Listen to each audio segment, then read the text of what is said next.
Shalom amigos, ¿cómo están? Un saludo a la distancia. Espero que todos sean bien bendecidos.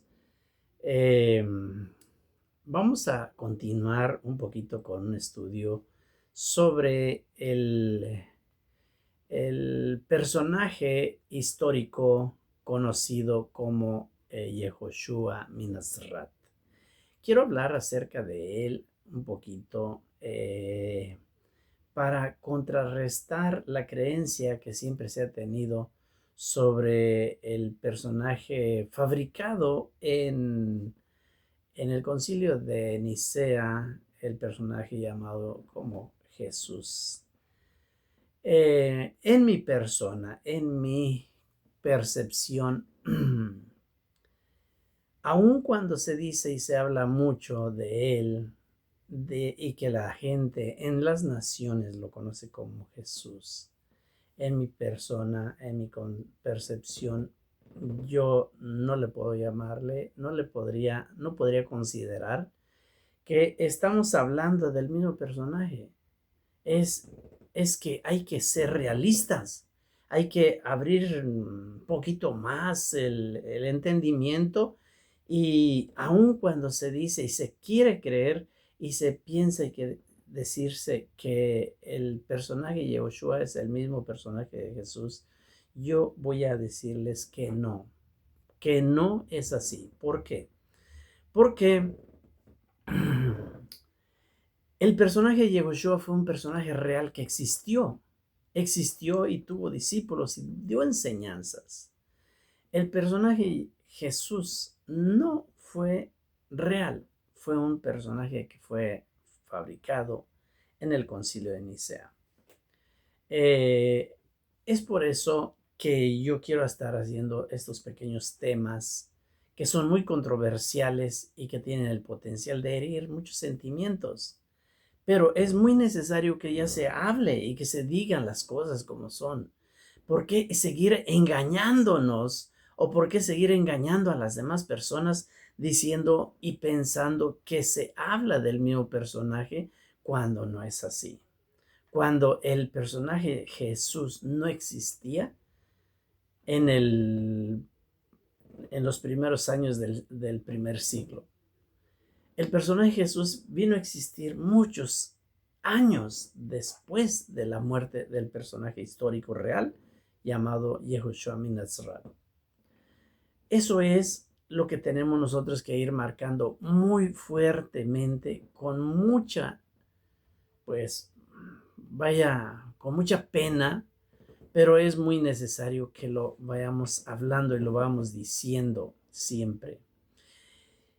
Con un poquito de tiempo voy a estar haciendo las comparativas, calificaciones, para que podamos ver y entender por qué yo afirmo que el personaje Jesús no es el mismo Yehoshua Minazrat que existió en el primer siglo, en los primeros años, ¿sí? Y que muere en el año 30 de nuestra era.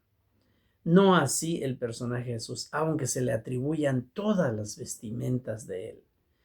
No, aunque se diga que fue un símbolo de Joseph, el hijo de Jacob, cuando fue a Egipto y que lo vistieron con unas vestiduras de egipcias y lo maquillaron y le pintaron y le cortaron el pelo, la barba y todo para hacerlo pasar como un egipcio. Así pasa también con el personaje Jesús. Aparentemente es el mismo, pero voy a mostrar con un poquito de tiempo, voy a mostrar que en realidad no es. ¿Y por qué me atrevo a decir que no estamos hablando del mismo personaje? No estamos hablando del mismo personaje. ¿Por qué? Para empezar, Yehoshua Minazrat, él guardó el Shabbat.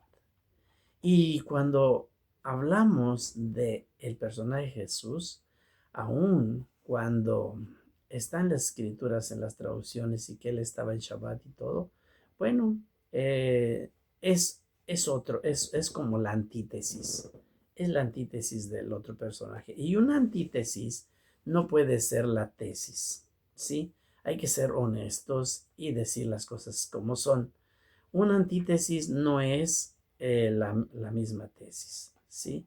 Por eso se llama antitesis.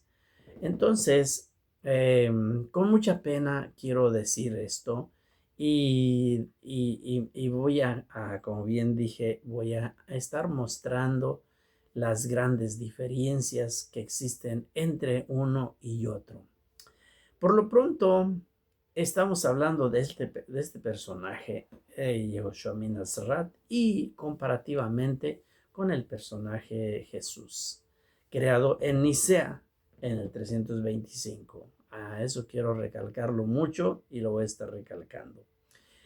Así que muchas personas tienen esa creencia en ese Dios, o llamado también Jesús de Nazaret, pensando y creyendo que es el mismo personaje que vivió en ese primer siglo, en los primeros años, primeros años y que muere hasta en el año 30.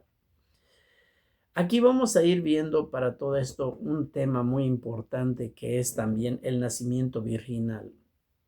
El tema del nacimiento virginal es muy necesario que se analice para poder entender cómo fueron dándose los hechos históricos en aquel tiempo lejano en el cual pues se fue cocinándose unos conceptos extraños al pensamiento judío, pensamientos extraños a la cultura hebrea, pensamientos extraños a los que el personaje histórico Yehoshua min Nazaret estaba acostumbrado y de lo cual él estuvo enseñando una escuela a todos sus discípulos muy especial, con una mente hebrea completamente en la cual nada tiene que ver con el personaje Jesús. Así que, pues, el estudiar ese nacimiento virginal, de ahí vamos a recurrir también a saber si él tuvo un padre humano o no tenía padre humano. Sí, y voy a estar mencionando algunos textos en los cuales el mismo,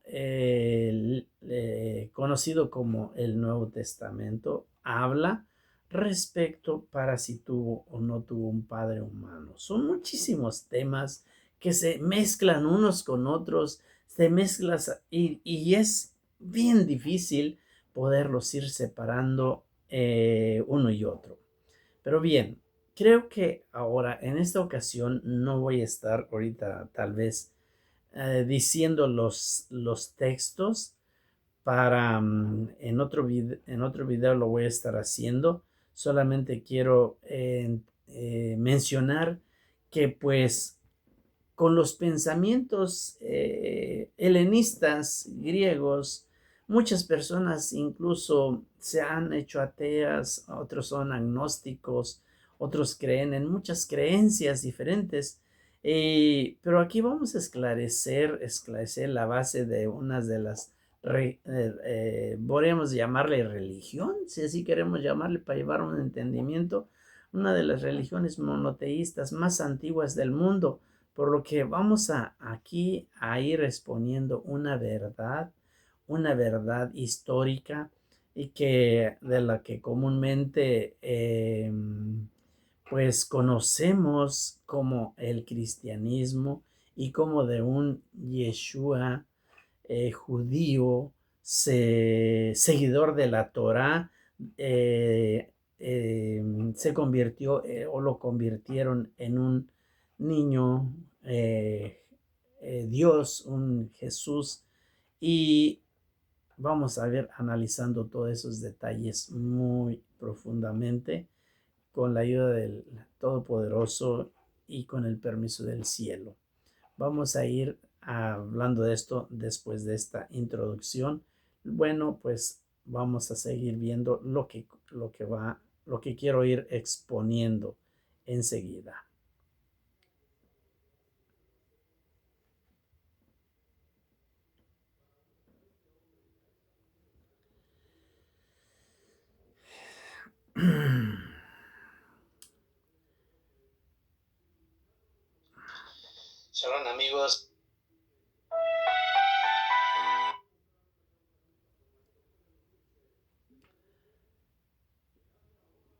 Ok, entonces, disculpen ahí un poquito la interrupción.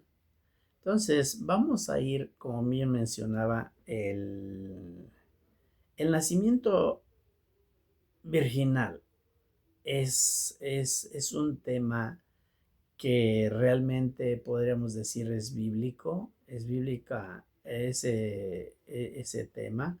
La Biblia nos enseña de ese nacimiento virginal, o es un tema que con, con los conceptos paganos se ha eh, creído, pero no con el pensamiento y los lentes hebreos. Sí, vamos a entonces a comenzar primeramente con ese tema que es muy sensitivo, como bien dije, y puede herir a muchos sentimientos. Yo quiero decirte que si esto que estoy hablando no lo tomes como una ofensa, sino más bien como una herramienta para que te pueda ir afianzando mucho más en tu fe, en tu creencia, en afirmar más en esa creencia que se tiene y que tu fe no se venga abajo.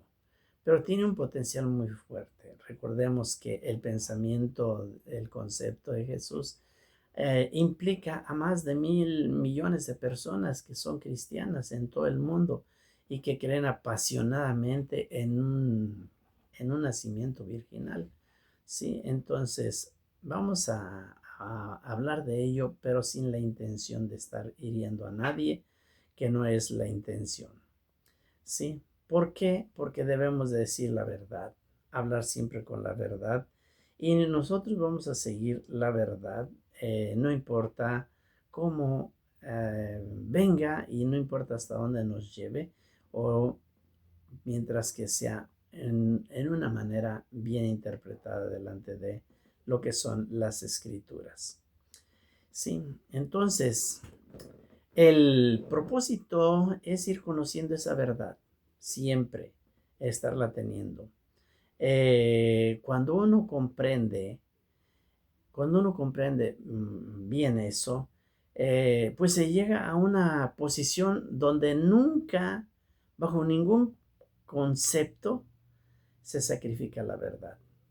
No, ni por amistades, ni por nada de nada, ni por economía, ni por nada. Entonces hay que ser éticos y vamos a hablar un poquito más sobre eso que se llama. Bien, el nacimiento virginal que se le ha otorgado al personaje Jesús o Jesucristo, eso es una teoría total y completamente doctrinal, además cristiana. Eso no es judío. Eso es cristiano totalmente. Y además de eso, es el fundamento que se tiene dentro del cristianismo. ¿Por qué? Porque en la teología cristiana, si se niega el nacimiento virginal, eso implicaría muchísimas cosas. Implicaría incluso estar negando la vida sin pecado del Mesías. ¿Sí? Eso es muy importante. Significaría negar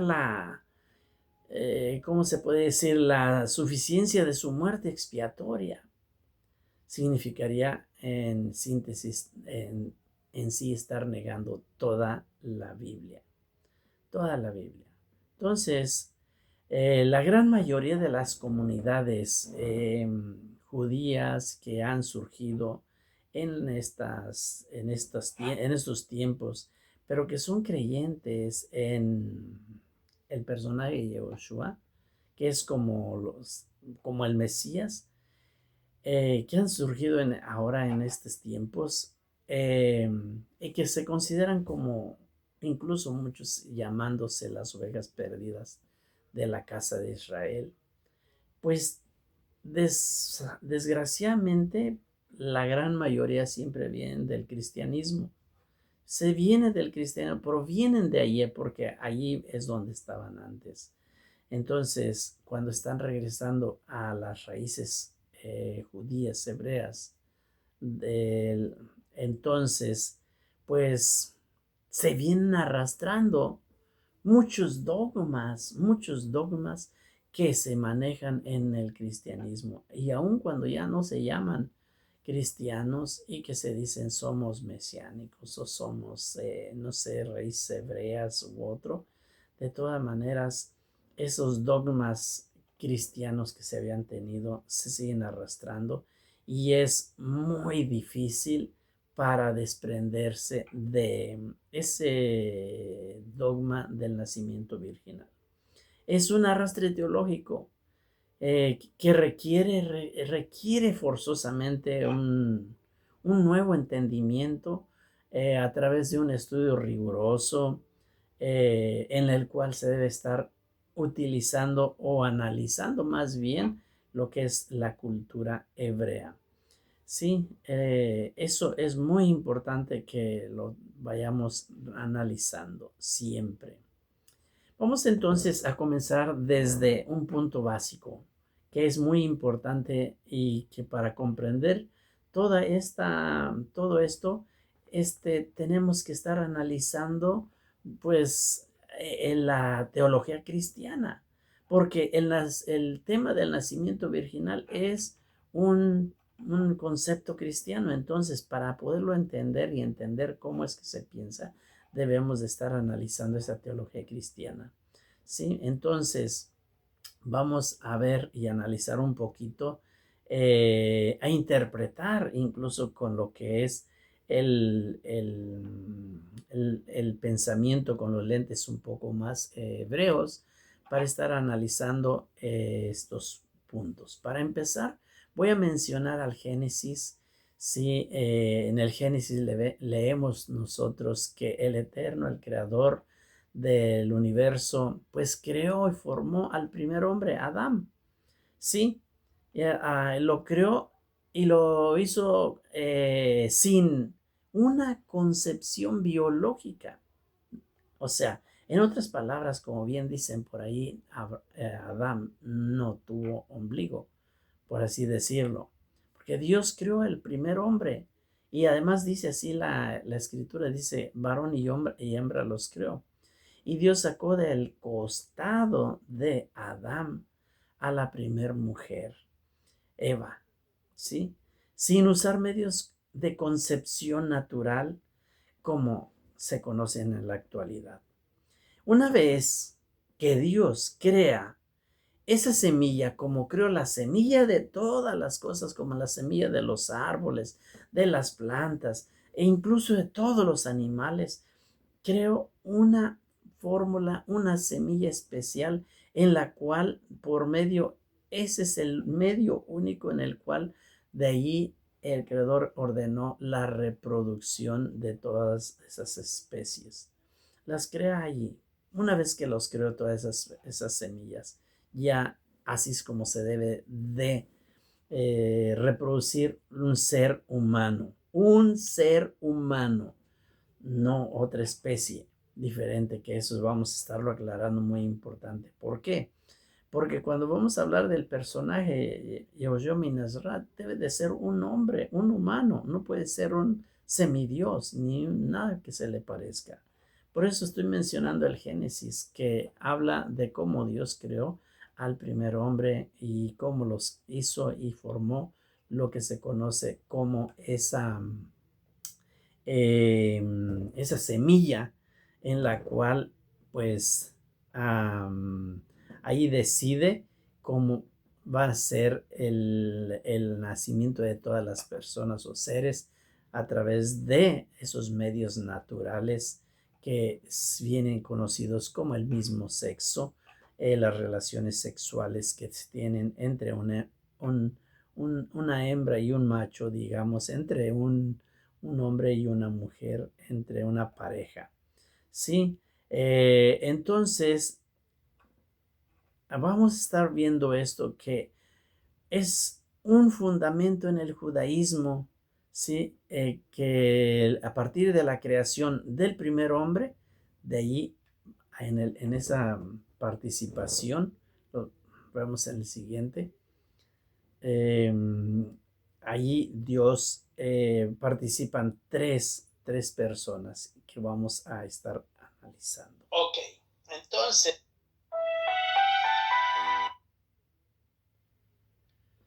Ah, entonces, como dije, participan 3 personas. ¿Cómo participan estas 3 personas?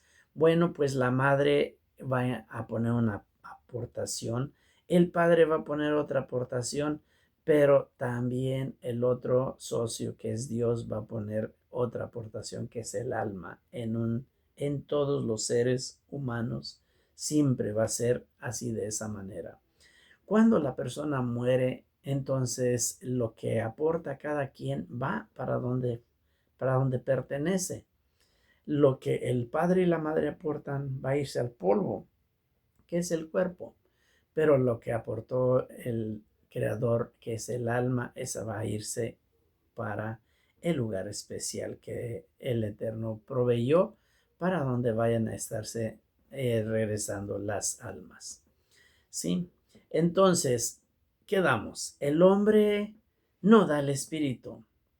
La mujer no da el espíritu, sino que el Eterno bendito es quien da el espíritu para hacer la formación de toda persona. ¿Sí? Hay que tener eso en mente siempre para poder entender lo que es el concepto judío, o respecto a la concepción humana. En otras palabras, en el judaísmo está prohibido que se estén cruzando las líneas genéticas que marcan la vida de las especies. Eso es muy importante que lo tengamos siempre presente. Está prohibido cruzar las líneas genéticas. Él lo dice en muchas partes en la Torá. Entonces, hay que tener eso, llevarlo bien. En el judaísmo, la idea de un Dios que tenga relaciones prácticas, puede decirlo, sexuales, sino para entenderse, no porque las haya tenido o porque se diga que las tuvo, sino, pero esa apariencia de que una mujer se embarace sin la intervención de un hombre, sin la intervención de un esperma masculino, obvio, que sea embarazada, pues esa idea es, sin que se embarace sin un esperma, es un concepto total y completamente pagano.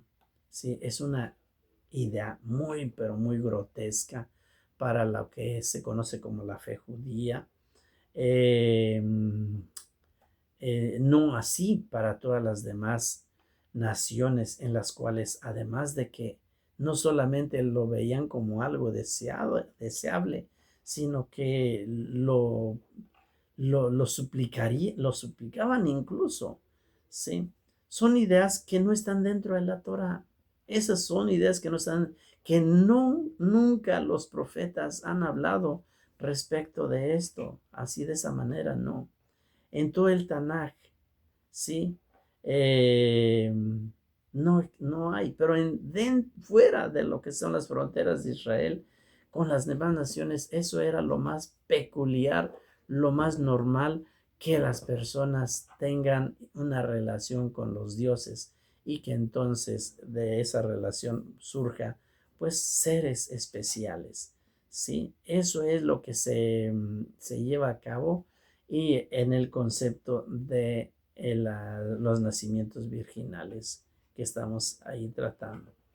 Entonces, vamos a dar el entorno judío de la fe, de la mentalidad judía, de la Torá y de los profetas, para que siempre que estemos analizando esos documentos, pues podamos estar llevando una congruencia, y los hagamos en un entorno, pues que sea un entorno apropiado. Eso es lo que tenemos que estar mirando siempre ahí, estar haciéndolo. En el judaísmo, con el establecimiento de la monarquía en Israel, para que una persona sea rey de Israel, el aspirante tiene que reunir un mínimo de tres requisitos que son muy indispensables. O sea, si la persona, el candidato, no cumple esos tres requisitos, nunca va a poder ser rey ni postularse como rey para Israel. Eso ha sido toda la historia en el pueblo de Israel. No así que vengan y que empiecen a decir que a partir de X tiempo, y pues ya de pronto nació un ser que no califica con esos requisitos que son indispensables y que siempre en todo el tiempo estuvieron vigentes y están vigentes hasta la actualidad para poder calificar como rey y así entonces poder nosotros decir que Yehoshua, el personaje de Yehoshua Minazrat, califica para ser rey de Israel, pero no así el personaje conocido como Jesús, que el personaje de Jesús es nacido un nacimiento extraño en el cual no hay participación de un hombre, ¿sí?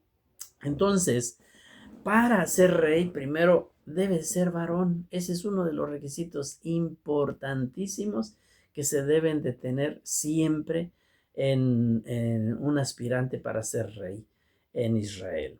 La segunda condición es que esa persona, que ese candidato que se va a postular como rey, ese debe de ser, primeramente de ser judío, es lo que tiene que ser. Entonces debe ser hombre, porque nunca puede ser una mujer. De hecho, para el título de Mesías tampoco puede calificar una mujer.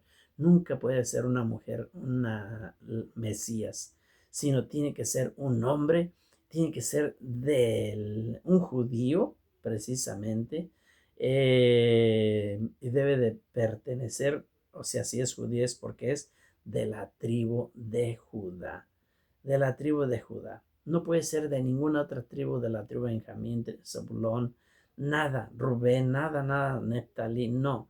Debe ser de la tribu de Judá, necesaria y definitivamente. Tampoco puede ser, por ende, un extranjero. Un extranjero no califica. Y la tercera condición es que debe de ser descendiente de David, biológicamente. Debe ser del esperma, así, tajantemente, debe ser del esperma de David. Si el candidato no es del esperma de David, no es de la simiente biológica de David, como lo habla Rab Shaul, por ejemplo, en Romanos y más lugares que vamos a mencionar más adelante, debe ser de la simiente biológica de David. Su genealogía debe de ser directamente de David, debe ser del personaje de David. Sí, es muy importante que eso se tenga siempre para que él pueda calificar solamente para ser rey. Entonces, ¿cómo podrías decir que Jesús es el rey de los judíos y rey de Israel si él no es de la simiente de David? ¿Cómo puede ser él de la simiente de David si no tiene una participación el hombre en aquella mujer, Miriam, si su nombre hebreo, para que pueda ser? O sea, solamente el Padre da el derecho al trono. Eso es muy importante, porque si no es descendiente de David, no califica el trono de David. Sí, eso es muy importante conocer. No podemos decir, y que Jesús es para el trono de David cuando no es descendiente de David. No se puede, es imposible. No hay la manera de cómo pueda hacer eso. Es importante conocer todo eso, porque según la ley judía, solamente el padre es el que da el derecho al trono. La madre no te da el derecho al trono. Eso lo vemos muchísimas veces en la Torá. No da a la madre el derecho al trono. Sí, aunque sea descendiente de David ella, aunque la madre sea descendiente de David, no da el trono, no da el trono. Si el padre no es descendiente de David, aunque la madre sea descendiente de David, el hijo no puede ser. No puede ser, no puede ser, no puede ser. ¿Sí? No puede ser de esa manera, si no es descendiente, la madre, aunque sea descendiente de David, suponiendo que así fuera y que la madre como dice, de Jesús fuera descendiente de David, no puede él heredar el trono de David, porque no son las reglas, los requerimientos. Así que cuando le busquen y le busquen por donde quiera que sea, y que aun cuando el personaje que se habla de María, ella, que no hay un texto en toda la Biblia que diga que ella sea descendiente de David. Sin embargo, hay argumentos más fuertes, como en Lucas, por ejemplo, que nos habla que ella, cuando menos si no lo dice directamente como lo dijo con su prima Elizabeth, que dice que su prima Elizabeth era levita, ahí podemos nosotros pensar y decir, bueno, cuando menos hay un argumento que podemos agarrarnos y decir que si son primas y Elizabeth es levita, entonces también Miriam o María era levita también.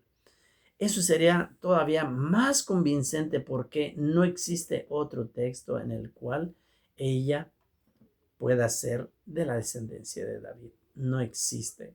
Simplemente no existe.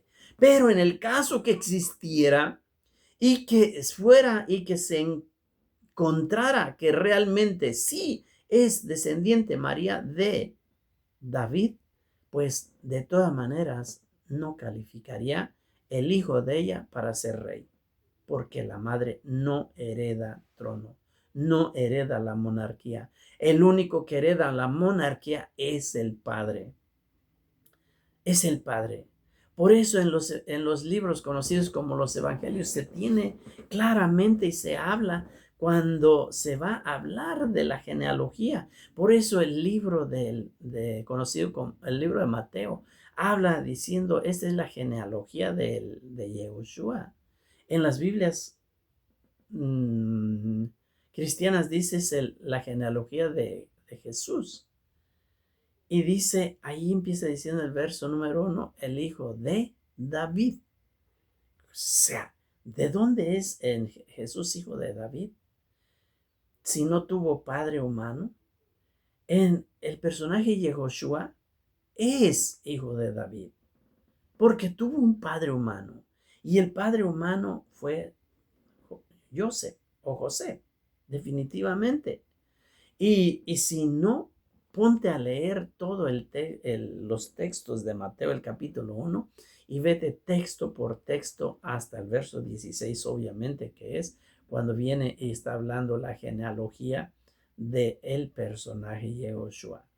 Y déjame decirte, está hablando de la genealogía del personaje Yehoshua, no de Jesús, aunque le pusieron el nombre después encima, diciendo que es hablando de Jesús. Pero ese es otro tema, que vamos a discutirlo en un apropiado momento para ver que cuando decimos Jesús no estamos diciendo de Yehoshua. Son diferentes, créanme que lo voy a estar hablando en un momento, solo porque los temas se entrelazan tanto que es difícil estarlos hablando y solamente irse por uno y se van mezclando uno y otro. Surge de cada palabra otro tema inmediatamente. Pero lee el libro de Mateo y vas a encontrar una fórmula especial, una fórmula en la cual vas a estar mirando cómo está diciendo el escritor de Mateo, enseñando que solamente el Padre va a dar esa genealogía y que solamente el Padre es el que da, ¿qué cosa? La monarquía. Por eso siempre vamos a ver que el padre con un hijo varón, padre con hijo. Y nunca vamos a encontrar en todos los textos que diga la madre de fulano y luego otra vez y mezclados hombres o mujeres. Siempre va a ser el padre. Fulano engendró a sutano y sutano engendró así y van a ir todos los nombres. Como por ejemplo, Abraham engendró a Isaac, Isaac engendró a Jacob, Jacob engendró a los 12, sus 12 hijos, y de Yehudá engendró a Pérez y y se va a seguir todo hasta el verso 16. Y en el verso 16 vas a encontrar que dice, y Jacob engendró, nuevamente es otro Jacob, obvio, y Jacob engendró a Joseph. Y ahí le cortan. Déjame decirte que ahí exactamente en ese verso 16 hubo una intervención de la mano mentirosa, la que le extrajo el texto como era real y lo quitaron, le borraron y lo pusieron otra cosa que no es, para que les pueda ayudarles a darle valor a las creencias que se estaban manipulando ya mucho después de cuando se escribió el texto. Y la única, allí no te estaría, si el texto 1 te está diciendo que es la genealogía de Joshua, ¿sí? Entonces, ¿qué sentido tiene que la genealogía que te está enseñando ahí no es de Yehoshua, fue de Joseph? Porque vamos a ver que Joseph es el que te está diciendo que es el hijo de David. Y si no, vamos a ver cómo en otro texto, vamos a ver que quién es realmente el hijo de David. Sí, vamos a Lucas, el capítulo 2, verso 4, y déjame decir que lo tengo aquí y lo quiero leer. Lucas 2, verso 4, dice así, espérame que creo que sí sea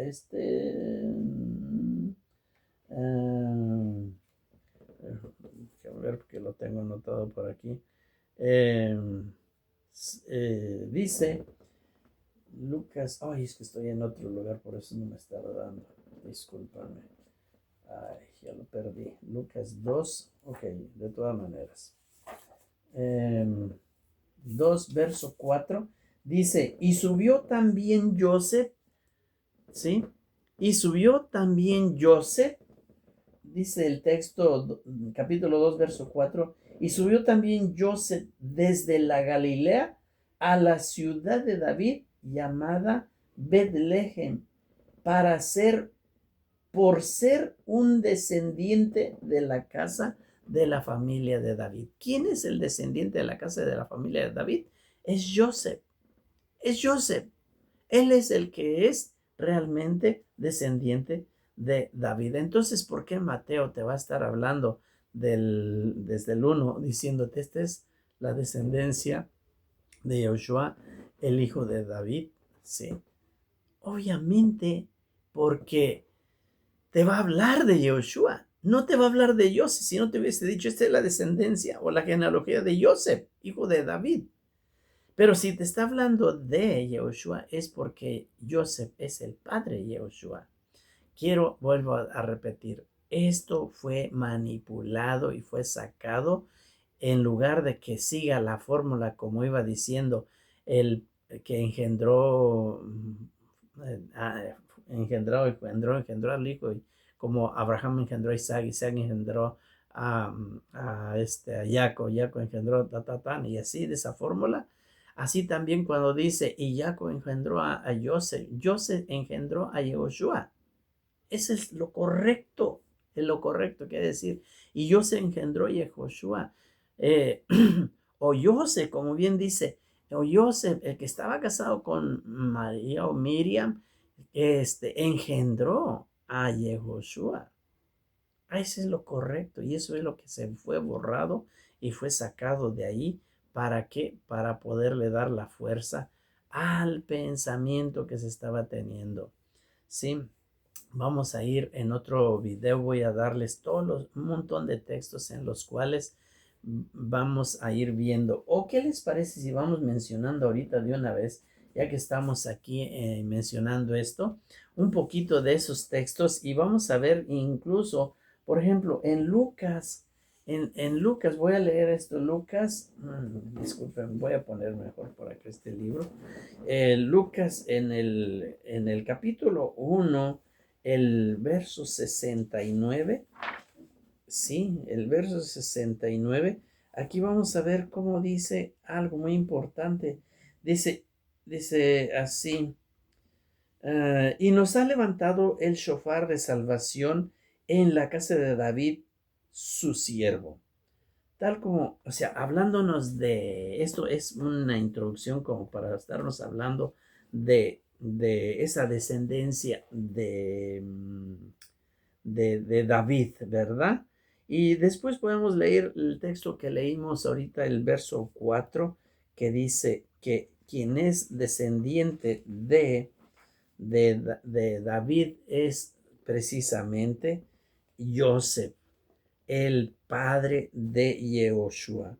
Sí, es de la familia de David, como lo estuvimos leyendo. Y ahora les invito a que veamos el verso 21. El 21 dice, y cuando se cumplieron los 8 días de su nacimiento, llegó el momento de hacerle el Brit Milá. Y su padre ordenó. ¿Quién es su padre? Pues no, que no tiene padre humano. ¿Acaso cuando dice y su padre está refiriéndose a Dios? No. Y su padre, sí, ordenó su nombre y dice, será conocido en Israel como Yehoshua. Eso es lo que dice el texto número 21 del capítulo 2. ¿Sí? Y dice, ¿por qué? Porque este fue el nombre que le fue dado antes por el Malach cuando naciese ese niño, desde antes que estaba en el vientre. Entonces, ¿por qué el texto dice, y su padre ordenó? Y su padre ordenó. Entonces, ¿tiene padre o no tiene padre? Vamos a ver ahora de aquí también el verso 22 del capítulo 2 dice, y cuando se cumplieron los días de su purificación, como establecidos por la ley de Moshe, subieron con él a Jerusalén para presentarlo ante Hashem. Verso 22, dije, bueno, esto está hablando ahí de cuando se van a... Ok, pero me voy a brincar hasta el verso 27 que dice así. Y la presencia divina le impulsó a ir al templo justo cuando entraban los padres del niño Yehoshua. Sí, los padres. ¿Quién está hablando de qué padres? Pues obviamente de Miriam y de Joseph.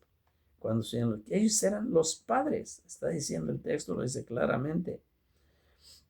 Y dice, y también él los tomó en sus brazos y lo bendijo. Y ya, eso es cuando entró aquel profeta para hablar de darle una bendición incluso al niño cuando le iban a hacer el pidión Jabén. El, el verso 33 dice, de ahí mismo del capítulo 2 de Lucas, el verso 33 dice, y su padre y su madre estaban maravillados de las cosas que se decían de él. Y su padre y su madre, o sea, ¿tuvo padre y tuvo madre? ¿No tuvo? ¿Sí? Está hablando de esos dos padres. ¿Sí? Y su padre y su madre. ¿Sí? Vamos a leer el verso 41 de aquí mismo y vemos cómo nos dice algo también nuevamente muy interesante. El capítulo 2 dice, y cada año en la fiesta de Pesach, sus padres subían a Jerusalén. Sus padres. Entonces, vuelvo nuevamente. ¿Tuvo padre o no tuvo padre? ¿Ven por qué yo les digo y les he dicho en otros videos que él tuvo un padre y que para que pueda ser Mesías, él necesariamente tiene que ser un ser humano que sea, y para que ser un ser humano necesita tener un padre y una madre humanas, sino el personaje o lo que surgió de aquella relación no puede ser humano, sino es que tenga padre y madre. no puede ser humano, puede ser otra cosa, lo que tú quieras, puedes pensar lo que cosas quieras, pero nunca podría ser eh, un humano. En Lucas, en el verso 41 leímos, eso me parece que fue, sí. Entonces, voy a leer allí mismo el 43. Dice, y haber concluido los días mientras regresaban, el jovencito Yeshua se quedó en Jerusalén y sus padres nuevamente no se dieron cuenta. O sea, vemos muchísimos textos que hay en los cuales nos dice sus padres, sus padres. Y ahora, si nos vamos al verso 48 del capítulo 2, el verso 48, seguimos ahí en la misma lectura, ¿ven? Dice, y al verlo se estremecieron y su madre le dijo, hijo, ¿por qué nos has hecho esto? He aquí tu padre y yo te hemos buscado con angustia en nuestras almas. Tu padre y yo. ¿Quién está hablando? La misma mamá le está diciendo al hijo, le está diciendo tu padre y yo. Ella misma está dando testimonio de que Joseph es el padre de Yehoshua. Aquí en este texto. Impresionante, ¿verdad? Impresionante que te hace que te jales los cabellos si siempre has creído todo lo contrario. El capítulo 3, el verso 23, dice así, y Yeshua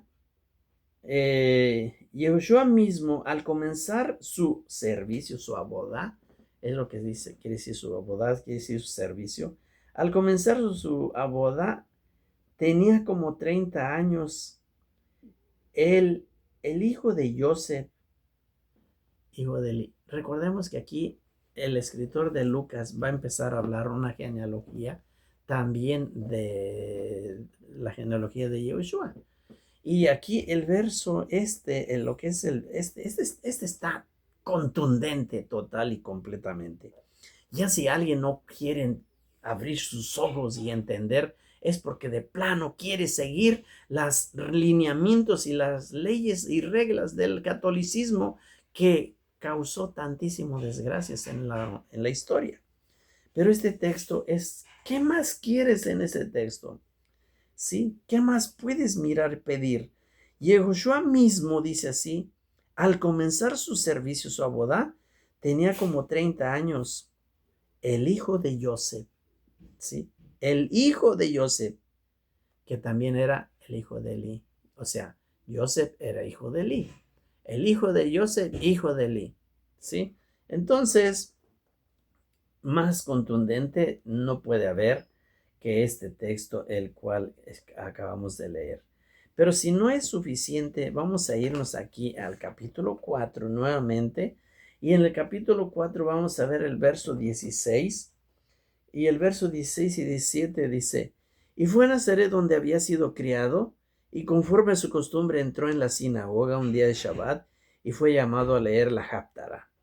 Y le fue entregado un rollo del profeta Eliyahu, y desenrollándolo encontró el lugar de la lectura para el Shabbat donde estaba escrito. Y allí nos va a estar hablando, bueno, voy a seguir tantito porque aquí es donde nos va a decir.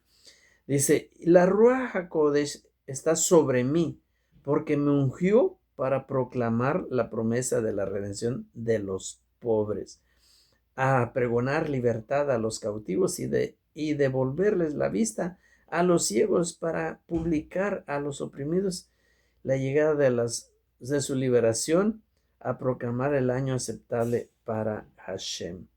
Bueno, creo que este texto lo tengo aquí un poco, pero fue a Nazaret donde había sido creador. Bueno, creo que este está un poco fuera de lugar el texto. Hay una disculpa también igual.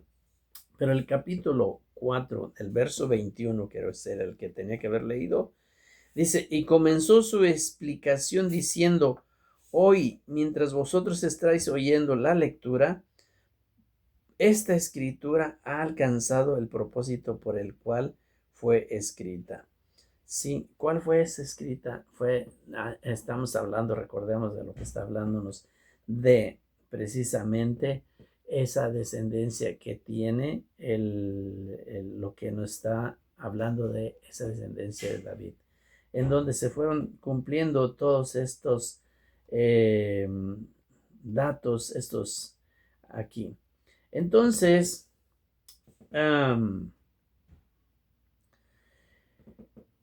vamos a brincar un poquito, ya me queda unos minutitos solamente. El libro de Mateo, quiero leer un poquito nomás el libro de Mateo. En el libro de Mateo, el capítulo, voy a leer primeramente el capítulo 21, Mateo 21. Déjeme ver el capítulo 21. Ok, el capítulo 21, el verso 5 al 9. Déjame ver qué nos dice aquí. David, dice el 5, dije, 5, sí, del Mateo 21, del 5 al 9. Decid a la hija de Sión, he aquí tu rey viene a ti, manso y sentado sobre un asno, sobre el borrico, hijo de animal de carga. Y los talmidín llegaron luego de ir a hacer exactamente como Yeshua les instruyó. Regresaron a él trayendo el asna y su cría y pusieron sobre ellos los montes y él se sentó encima. Los mantos, perdón, y él se sentó encima. Espérame, entonces, ¿dónde estoy aquí? Entonces el nuevo, porque está hablando todo el contexto, pero voy a leer solamente ya al final donde dice, en el verso 9, dice, ¿cómo le gritaban a él? Le decían, Oshiana, Oshiana, Osana, Osana, puedes decirlo también, Osana ben David, Osana ben David, sálvanos, hijo de David. Sí, es el hijo de David, sí. Osana ben David. O sea, era el hijo de David. Para que sea hijo de David, tiene que haber tenido un ser del semen de David. Se me hizo muy largo el audio. Voy a cortarlo aquí. Voy a continuar en otro momento. Solamente quiero que te lleves en la mente que el personaje Joshua tiene un padre humano y que vamos a estar hablando acerca de ese nacimiento virginal que es el concepto cristiano, pero que no es, ese concepto no es para nada judío. Y eso es lo que va a estar separando al personaje Yehoshua del personaje Jesús, ¿sí? Al personaje creado en Nicea. Los va a estar separando y por eso voy a estar mencionando a esos eventos de esa virginidad que se habla y que se habló y que se dice que él y que toda esa manera como se arregló para hacer creer a la gente de que él es un divino, es un hombre divino, ¿sí? Y vamos a ver que el pensamiento judío nada tiene que ver con ello y que es otra cosa. Por eso es que le gritaban a él, Hoshana, Hoshana ben David, porque ellos sabían bien quién era él en todos estos contextos. No consideraban por ningún momento en la mente judía de que alguien pudiese haber sido hijo de Dios de una manera como la concibieron fuera de Israel. Bueno, aquí les dejo y les mando un saludo y que me le den, o si no se han suscrito a mi canal, se suscriban y vamos a estar hablando muchos temas de estos que son muy controversiales. Y deja un comentario, no me molestan los comentarios de todas maneras. Deja tu pensamiento y lo analizaremos y tal vez surjan más temas y los podemos platicarlos. Solamente que tengas todo lo mejor. Shalom.